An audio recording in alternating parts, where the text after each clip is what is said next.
Good afternoon. तो इससे पहले वाली क्लास में हमने देखा था आइसोटोप्स, आइसोटोन एंड आइसोबार्स। इसका स्टडी हमने कर लिया था। इससे पहले वाली क्लास में मैं बात कर रहा हूँ structure of atom and nuclear.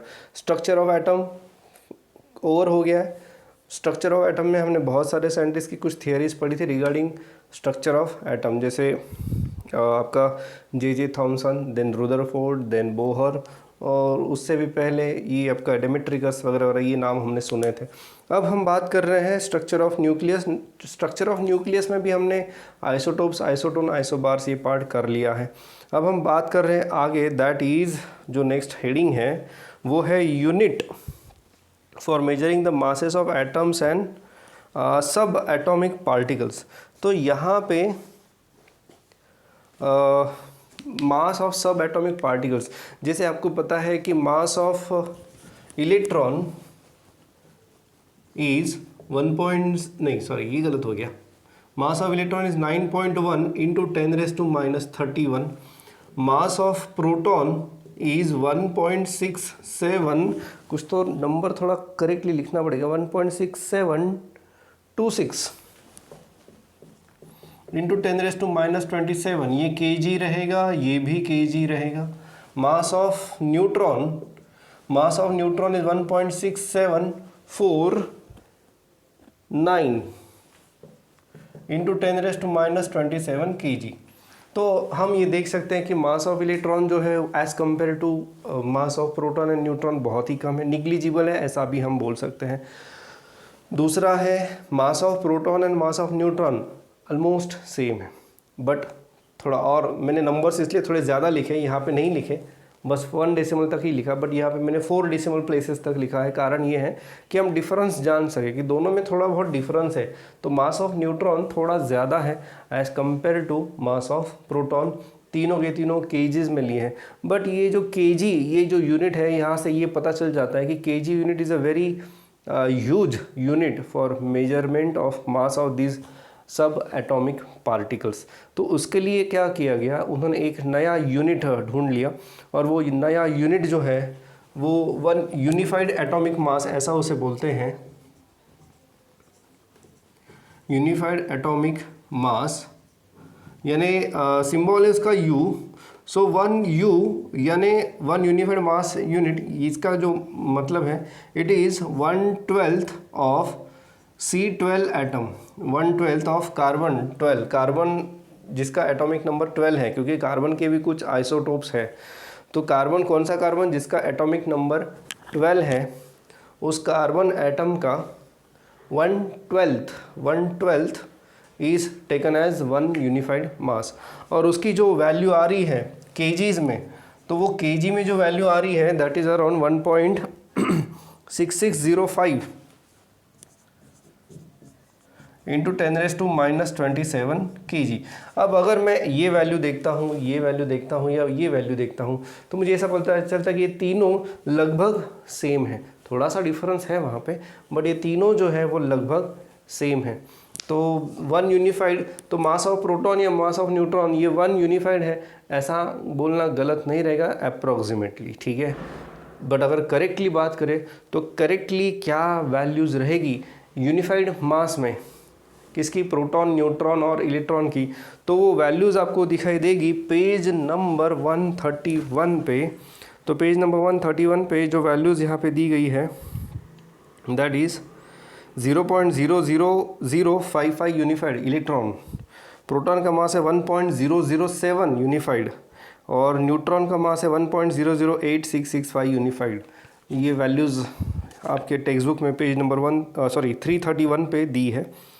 एक और बात यहाँ पे होती है, और वो है इसकी दूसरा एक और यूनिट है। ये यूनिट आया कहाँ से, ये यूनिट आया है आइंस्टाइन्स मास एनर्जी रिलेशन। तो आइंस्टाइन का जो मास एनर्जी रिलेशन है वो ये है कि अगर मैं मास m को एनर्जी में कन्वर्ट करता हूँ, अगर मैं मास m को एनर्जी में कन्वर्ट करता हूँ, तो जो मुझे एनर्जी यहाँ पे मिलेगी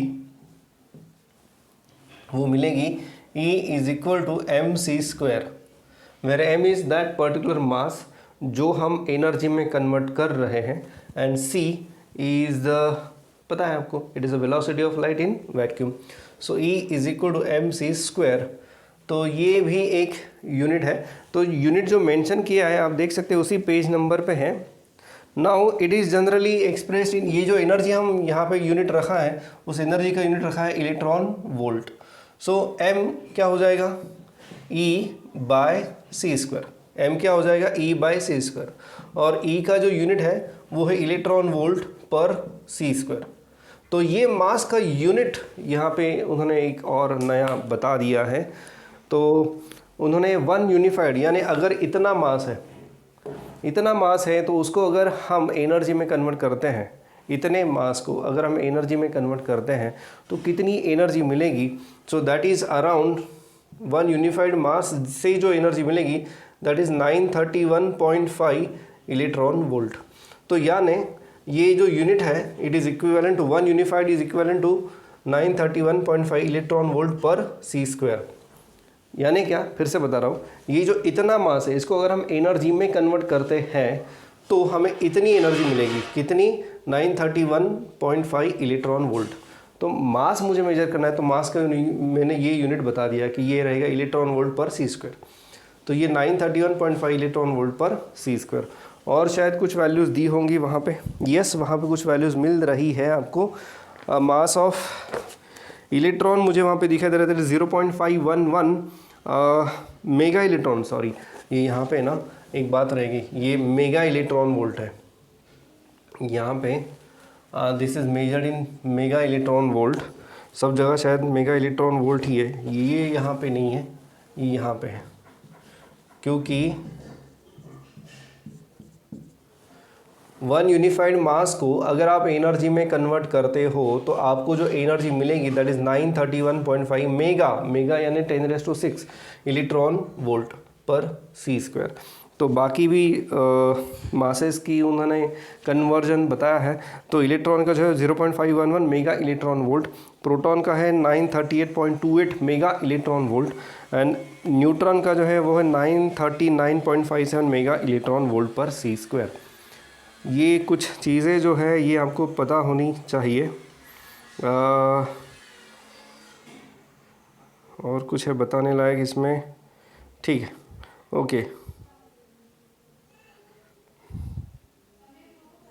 ओके नेक्स्ट हम बात करते हैं, बस ये एक छोटा सा पार्ट था। और नेक्स्ट जो पार्ट अभी हम बात करने जा रहे हैं that is a very important, क्योंकि उसके ऊपर आपको न्यूमेरिकल्स आ सकते हैं। तो ये पार्ट है साइज़ ऑफ न्यूक्लियस। हमने साइज़ ऑफ एटम बोला देखी है। साइज़ ऑफ एटम यानी जितने ज़्यादा उसके इलेक्ट्रॉन्स रहेंगे उतनी ज़्यादा उसकी ऑर्बिट्स भरेंगी, जितनी ज़्यादा ऑर्बिट्स यानी उतनी ज़्यादा उसकी साइज़ रहेगी। ये रहा साइज़ ऑफ एटम के बारे में। बट साइज़ ऑफ न्यूक्लियस के लिए एक रिलेशन उन्होंने यहाँ पे दिया है, और relation in terms of radius of that nucleus में ही वो आ रहा है। तो देखते हैं वो रिलेशन क्या है।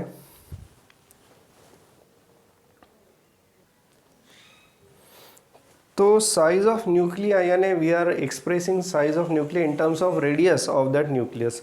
सो radius of the nucleus can be given by r is equal to r0 a⁻⁴. Radius of the nucleus is equal to r0 into a⁻⁴, where a is mass number. Mass number में पता है, mass number is nothing but total number of neutrons and protons. So ये total number of neutron जो होता है उसको हम कहते हैं mass number, and radius of the nucleus is equal to r0 into a⁻⁴. इसका मतलब ये है कि सारे के सारे एटम्स के न्यूक्लियस की साइज सेम नहीं रहती, और हो भी नहीं सकती। कैसे रह सकती हैं? क्योंकि जैसे जैसे आपका एटॉमिक नंबर बढ़ेगा वैसे वैसे number of protons and neutrons बढ़ते जाएंगे, और उनको एकोमोडेट करने के लिए न्यूक्लियस की साइज़ भी बढ़ती जाएगी।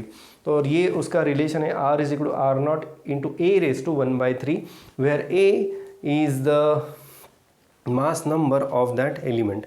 तो ये r0 क्या है? r0 is a basically constant and is given to be 1.2 into 10⁻⁻15 metre. देखो ये जो इसको मैं ऐसे भी बोल सकती हूँ, 1.2 फेम्टोमीटर। फेम्टोमीटर यानी 1 फेम्टोमीटर इज 10⁻⁻15 मीटर। ये याद रखना एक और यूनिट है। After picometre, pico is 10⁻⁻12 and pico के बाद जो और छोटा यूनिट बना दिया है वो है femtometre, which is 1 femtometre is equal to 10⁻⁻15 metre. तो this is constant value, R naught constant की वैल्यू है ये, और इसके ऊपर न्यूमेरिकल्स पूछे जा सकते हैं कि पर्टिकुलर एक न्यूक्लियस है जिसका एटॉमिक नंबर से कुछ भी दे सकते हैं, वो 125 है, so find out its radius. तो 125 का क्यूब रूट मेरे ख्याल से 5 आता है, तो आप 5 इंटू 1.26 आएगा, 6 इंटू 10⁻15 6 फेम्टोमीटर ऐसा ऑप्शन रह सकता है, क्योंकि हमेशा ही 10⁻15 मीटर रहेगा ऐसा ज़रूरी नहीं है, दे में एक्सप्रेस यूनिट फेम्टोमीटर। ठीक है, तो इस तरह के भी क्वेश्चंस आते हैं। कई बार रेशो भी पूछा जाता है कि दो एटम्स का जो मास नंबर है वो x है और y है, तो what is the ratio of size of two nuclei. Size of nuclei यानी they are talking about radius of nuclei. तो ये एक टाइप है। इसमें उन्होंने एक और थियरी ऐड कर दी है, इस बार ये थियरी ज़रा नई दिखाई दे रही है, वो ये है कि volume of sphere, volume of sphere कितना रहता है 4/3 पाई आर क्यूब, और अगर इसको मैं डेंसिटी से मल्टीप्लाई करता है तो मुझे मिलता है mass. So mass is volume into density. ठीक है, mass is volume into density. Let us assume कि m is average mass of nucleon, average mass of nucleon. अब ये न्यूक्लियन क्या है? न्यूक्लियन इज बेसिकली प्रोटॉन्स या न्यूट्रॉन्स, ये कहाँ रहते हैं? न्यूक्लियस में रहते हैं। तो ये पार्टिकल्स को, प्रोटॉन को एज वेल एज न्यूट्रॉन को न्यूक्लियन कहते हैं। तो ये एवरेज मास ऑफ न्यूक्लियन, और हमें पता है कि दोनों के मास में ज़्यादा फर्क तो होता नहीं है, बहुत कम फर्क होता है, इसलिए हम बोल सकते हैं कि दोनों का मास सेम है। So this is average mass of nucleon. तो मान लो कि उस न्यूक्लियस में A प्रोटॉन से न्यूट्रॉन है, बेसिकली उसका जो मास नंबर है वो कितना है A। तो मास ऑफ न्यूक्लियस कितना हो जाएगा? Mass of nucleus will be A into M. देखो m क्या है? एक न्यूक्लियन का मास है। टोटल न्यूक्लियंस कितने हैं? A, क्योंकि A इसका मास नंबर है, तो मास ऑफ न्यूक्लियस हो जाएगा A इंटू एम। लेकिन according to this mass is volume into density, तो वॉल्यूम है 4/3 पाई आर क्यूब, और डेंसिटी ले लो rho. Let rho be the density of that nucleus. ठीक है, so 4/3 pi r cube is equal to A into M. तो density क्या आ जाएगी? A into M divided by A into M divided by 4/3 pi r cube, A into M divide by 4/3 pi r cube. तो ये 3 ऊपर जाएगा, 3AM upon 4 pi r cube. अब देखो यहाँ पे क्या हो रहा है, ये आर क्यूब जो है that is radius of that nucleus. तो रेडियस ऑफ द न्यूक्लियस तो ये है, तो इसकी जगह मैं ये पुट कर सकता हूँ। लेकिन अब देखो अगर आर ये है तो आर क्यूब क्या हो जाएगा? R cube will be r naught cube, और इसका क्यूब जो है वो हो जाएगा A। ये समझ में आ रहा है? दोनों तरफ मैंने क्यूब कर लिया क्योंकि यहाँ पे मुझे क्यूब चाहिए, तो यहाँ पे r cube is r naught cube into A⁻1/3 का क्यूब क्या रहेगा? अगर आपको चाहिए तो मैं ऐसे लिख सकता हूँ, so that is equal to are naught cube into A।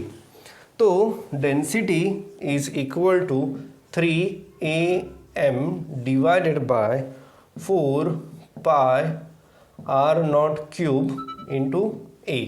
अब ये A और ये A कैंसिल हो रहा है, और डेंसिटी मुझे मिल रही है, density is equal to 3M divided by 4 pi r naught cube. अब आर नॉट मैंने पहले कहा कि आर नॉट इज बेसिकली एक कांस्टेंट, और उसकी वैल्यू है 1.2 इंटू 10⁻⁻15। तो उसके कारण ये हो जाएगा आर नॉट क्यूब। अब देखो यहाँ पे ये 3 कांस्टेंट है, m क्या है? एवरेज मास ऑफ न्यूक्लियन जो कांस्टेंट ही है, 4 पाई और आर नॉट ये सब कांस्टेंट है।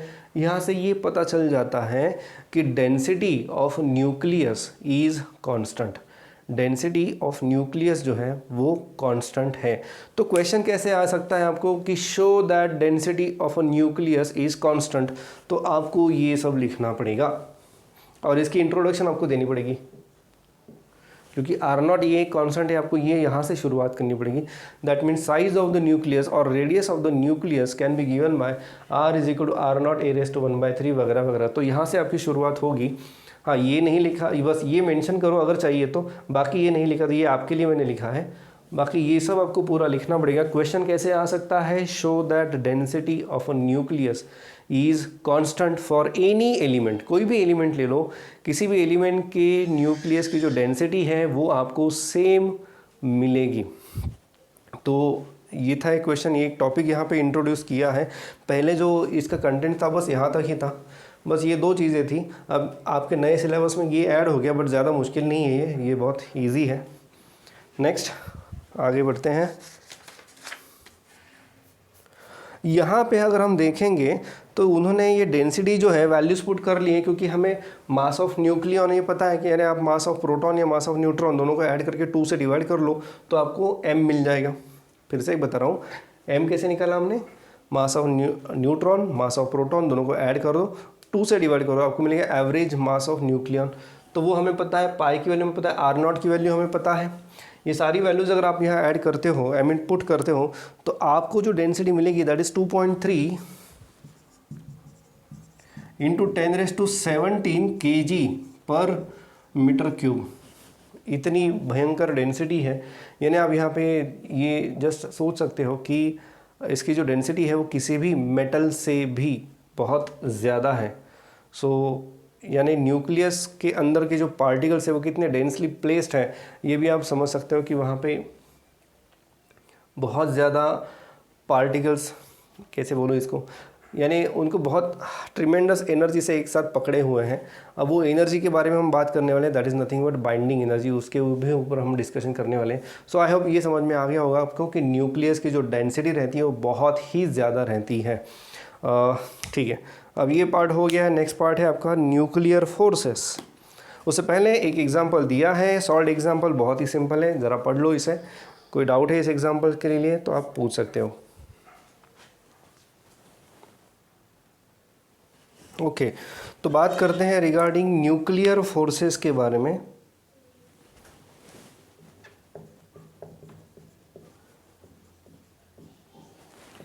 सो ये क्या है न्यूक्लियर फोर्सेस? तो न्यूक्लियर फोर्सेस यानी one of the 4 type of forces है। जो बेसिक 4 टाइप ऑफ फोर्सेस है वो है gravitational force, electrostatic force, magnetic force और ये है न्यूक्लियर फोर्स। आपने ये भी सुना होगा शायद से कि इन सब में स्ट्रॉन्गेस्ट जो फोर्स है वो है न्यूक्लियर फोर्स। लेकिन इसका एक ड्रॉबैक भी है, ये फोर्स की जो रेंज है यानी the distance up to which this force can act, ये बहुत ही कम है। ये फोर्स की जो रेंज है इट इज़ फ्यू फेम्टोमीटर्स, FM यानी कुछ फेम्टोमीटर, यानी 4 फेम्टोमीटर या 5 फेम्टोमीटर या कुछ नंबर्स, बहुत ज़्यादा बड़ा नंबर नहीं, तो कुछ फेम्टोमीटर, इतनी ही इसकी रेंज है। इसके बाहर ये फोर्स ज़्यादा इफ़ेक्टिव नहीं है। और ये फोर्स, बट उस रेंज के अंदर अगर आपका कोई पार्टिकल है ना ऑफ कोर्स प्रोटॉन या न्यूट्रॉन, तो ये फोर्स की वैल्यू बहुत ज़्यादा रहती है as compare to the remaining type of forces, जैसे ग्रेविटेशनल फोर्स, इलेक्ट्रोस्टैटिक फोर्स या मैग्नेटिक फोर्स। तो ये सबसे स्ट्रॉन्गेस्ट फोर्स है। अगर उस डिस्टेंस में हम उस डिस्टेंस की बात करें, उस रेंज की बात करें, तो उस रेंज के अंदर यानी इस फोर्स की जो रेंज है उसके अंदर की अगर हम बात करें तो ये सबसे स्ट्रॉन्गेस्ट फोर्स है। और कुछ पॉइंट्स आपके बुक में यहाँ पे मेंशन किए गए हैं। ये है, अब देखो ये हम कैसे बोल सकते हैं कि ये सबसे स्ट्रॉन्गेस्ट फोर्स है। तो इसका कारण ये है कि न्यूक्लियस रहता है और न्यूक्लियस के अंदर न्यूट्रॉन्स रहेंगे और प्रोटॉन्स रहेंगे। अब न्यूक्लियस की साइज़ तो हमें पता चला कि बहुत छोटी रहती है, तो इसमें भी ये प्रोटॉन्स लगभग एक दूसरे के कांटेक्ट में ही हैं। और प्रोटॉन अगर एक दूसरे के कांटेक्ट में है या फिर उनके बीच में जो डिस्टेंस है वो बहुत ही कम है, इन दैट केस उनके बीच में फोर्स ऑफ रिपल्शन जो रहेगा वो बहुत ही ज़्यादा रहेगा। क्यों ज़्यादा रहेगा? क्योंकि ये भी पॉजिटिवली चार्ज है, ये भी पॉजिटिवली चार्ज है, उनके अंदर फोर्स ऑफ रिपल्शन बहुत ज़्यादा रहेगा। यानी उस हिसाब से देखा जाए तो ये जो न्यूक्लियस है ये तो बिल्कुल स्टेबल नहीं है। अगर ये न्यूक्लियस स्टेबल नहीं है तो ये जो फोर्स है जो कि बहुत ही ज़्यादा है उसकी वजह से न्यूक्लियस स्टेबल रहेगा नहीं, वो टूट जाएगा, it may gate divided into number of particles. But फिर भी क्या देखने को मिलता है हमें ये देखने को मिलता है कि न्यूक्लियस बहुत ज़्यादा स्टेबल है। तो इसके पीछे कुछ कारण होना चाहिए, कुछ फोर्स होना चाहिए, यानी यहाँ पे अगर इलेक्ट्रोस्टैटिक फोर्स ऑफ रिपल्शन है बट फिर भी वहाँ पे एक और फोर्स होना चाहिए जो इन सब को एक साथ एक बहुत ही छोटी जगह में पकड़े हुए हैं।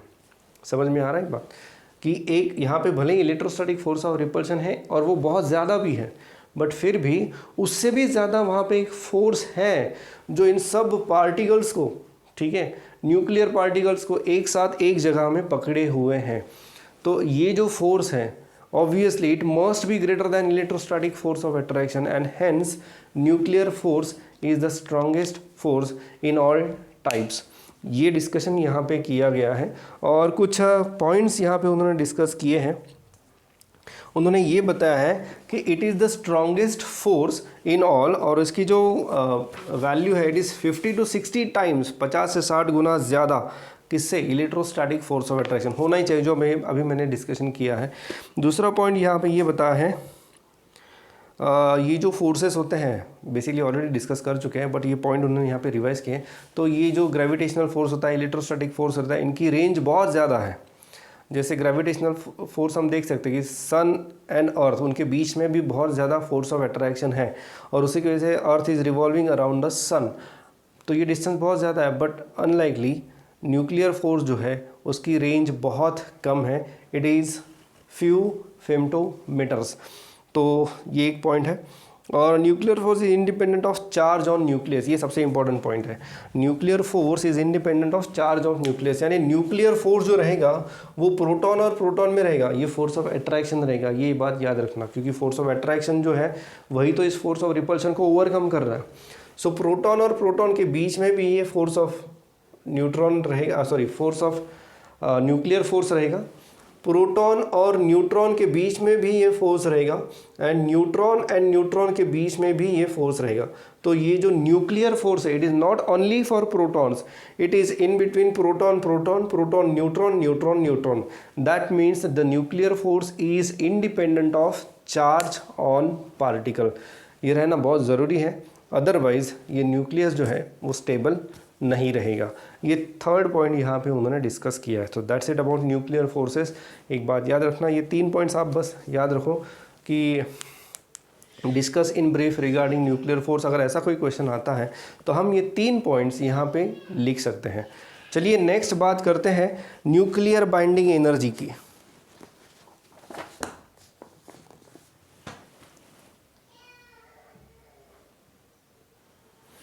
अब नेक्स्ट जो पार्ट है that is nuclear binding energy. उससे पहले एक बात बता दूं कि अभी जो हमने डिस्कशन किया न्यूक्लियर फोर्सेस के बारे में, उन्होंने भी कहा है कि ये जो फोर्सेस उसका एग्जैक्ट नेचर अभी तक क्लियर नहीं है, बट इसके बिहेवियर से अभी ये जो 3 पॉइंट्स है ये उन्होंने कंक्लूजन एज ए कंक्लूजन दे दिए हैं। ठीक है, अब नेक्स्ट न्यूक्लियर बाइंडिंग एनर्जी। अब ये बाइंडिंग एनर्जी शब्द हमने इससे पहले भी सुना था ग्रेविटेशन में, अब फिर से ये आ गया ये शब्द। तो ये है क्या बेसिकली, देखो all neutrons and proton they are in a very small space called nucleus. अब यहाँ से एक प्रोटॉन को अगर मुझे बाहर निकालना है तो क्या करना पड़ेगा, मुझे वो जो न्यूक्लियर फोर्स है उसके अगेंस्ट कुछ तो वर्क करना पड़ेगा, यानी मुझे वहाँ पे बहुत ज़्यादा एनर्जी की ज़रूरत है। यानी ये पार्टिकल्स को सेपरेट करने के लिए जो एनर्जी चाहिए, कौन से पार्टिकल्स, न्यूट्रॉन्स या फिर प्रोटॉन, कहाँ से सेपरेट करना है, न्यूक्लियस से। तो इन पार्टिकल्स को अगर न्यूक्लियस से सेपरेट करना है तो मुझे वहाँ पे बहुत ज़्यादा एनर्जी की ज़रूरत है, और ये जो एनर्जी है which is required to remove this particle from the nucleus, इसे हम कहते हैं binding energy of that nucleus, यानी न्यूक्लियर बाइंडिंग एनर्जी। अब ये एनर्जी आती कहाँ से है, यानी बेसिकली बात ये है कि ये जो सब के सब पार्टिकल्स एक साथ एक छोटी सी जगह में बहुत टाइटली एक दूसरे को पकड़ के रखे हुए हैं, तो उनको पकड़ने के लिए बहुत एनर्जी की ज़रूरत है। ये एनर्जी आती कहाँ से है, सो ये जो एनर्जी आती है it is basically it comes from mass. अभी जो थोड़ी देर पहले मैंने एक इक्वेशन लिखा था, इक्वेशन ये लिखा था कि E is equal to mc square, E is equal to mc²। इससे पहले मैं एक बात, उन्होंने थोड़ा अलग तरीके से बताया है कि एक प्रोटॉन को लाने के लिए, एक जगह पे लाने के लिए जो एनर्जी चाहिए वो है आपकी binding energy. It is just like दो चार्जेस हैं Q एंड Q, तो पहले एक चार्ज को लाने के लिए आपको कोई एनर्जी की ज़रूरत नहीं पड़ती, बट अभी इसका एक दूसरा फील्ड जनरेट हो गया है, तो दूसरे चार्ज को यहाँ से यहाँ लाने के लिए, यहाँ से यानी कहाँ से, इन्फिनिटी से ये पॉइंट तक लाने के लिए जो हमें वर्क करना पड़ता है उसे हम कहते हैं पोटेंशियल एनर्जी। तो ये एनर्जी है, ये हम अप्लाई कर रहे हैं, बट यहाँ से दो प्रोटॉन्स को एक साथ कहीं से तो लाया गया है और इनको यहाँ पे एक पोजीशन पे लाने के लिए जो एनर्जी है उसको उन्होंने कहा है बाइंडिंग एनर्जी। ऐसा थोड़ा बहुत डिस्कशन आपको आपकी बुक में मिलेगा। यानी इन शॉर्ट क्या, ये जो इतने सारे पार्टिकल्स हैं जिनमें बहुत ज़्यादा फोर्स ऑफ रिपल्शन भी है, इन सब को एक साथ एक जगह पे पकड़ के रखने के लिए जो एनर्जी चाहिए उसे हम कहेंगे बाइंडिंग एनर्जी। अब ये एनर्जी आती कहाँ से, ये अभी मैंने बताया कि E is equal to mc²। यानी वहाँ पे हो ये रहा है कि थोड़ा सा मास जो है वो यूटिलाइज हो रहा है, इस मास को एनर्जी में कन्वर्ट किया गया है और उसके बाद वो एनर्जी यूज़ की गई है इन सारे पार्टिकल्स को एक साथ एक छोटी सी जगह में पकड़ने के लिए। तो मास यानी कौन सा मास, तो बेसिकली ऐसा है कि let m be the actual mass of nucleus, m be the actual mass of nucleus. अब वहाँ पे प्रोटॉन्स भी है तो ये मास ऑफ प्रोटॉन, वहाँ पे mn यानी मास ऑफ न्यूट्रॉन। तो total mass, expected mass of nucleus कितना रहेगा, एक्सपेक्टेड मास ऑफ न्यूक्लियस रहेगा if a is the atomic number, यानी एटॉमिक नंबर नहीं, ये तो मास नंबर रहता है। If z is atomic number then z into number mass of proton, z into mass of proton, this is, मैं इसको क्या कहूँ, m डैश कर लेता हूँ मैं इसको, this is expected mass. So expected mass of nucleus यानी क्या, total mass of protons plus n, let n be the total number of neutrons, let n be the total number of neutrons. तो n into mn, तो n into mn this is total mass of neutrons, z into mp this is total mass of protons, और ये सब मिला के हमें क्या मिल रहा है, टोटल मास ऑफ न्यूक्लियस यानी एक्सपेक्टेड मास। यानी मैं अगर आपको बोलूँ कि इसमें इतने 4 प्रोटॉन्स है और 4 न्यूट्रॉन्स है तो इसका मास क्या रहेगा, तो आप मास ऑफ प्रोटॉन लोगे, मास ऑफ न्यूट्रॉन लोगे, उसको ऐड करोगे और उसके बाद आपको मास ऑफ टोटल न्यूक्लियस मिल जाएगा। बट ऐसा देखा गया है कि ये जो मास है और ये मास इसमें थोड़ा सा डिफरेंस है, यानी m जो है it is less than m dash. Expected mass आपका इतना है और आपका एक्चुअल मास इतना है, so this m is less than m dash, ऐसे पाया गया है। तो ये जो मास है, जो डिफरेंस है, ये डिफरेंस जो है, difference in mass, this is basically utilize to get binding energy. तो बाइंडिंग एनर्जी, एक मिनट पहले हम देखते हैं मास डिफेक्ट। तो मास डिफेक्ट क्या है, मास डिफेक्ट है m डैश माइनस m, यानी z into M P plus n into M n, this is expected mass of nucleus minus actual mass of nucleus, this is called as mass defect. Let us denote it by symbol delta m, let us denote it by symbol delta m. तो ये जो mass defect है, it is utilize to get that binding energy. तो वो energy कितनी रहेगी, binding energy is equal to delta m c², यानी z into M P plus n into M n माइनस m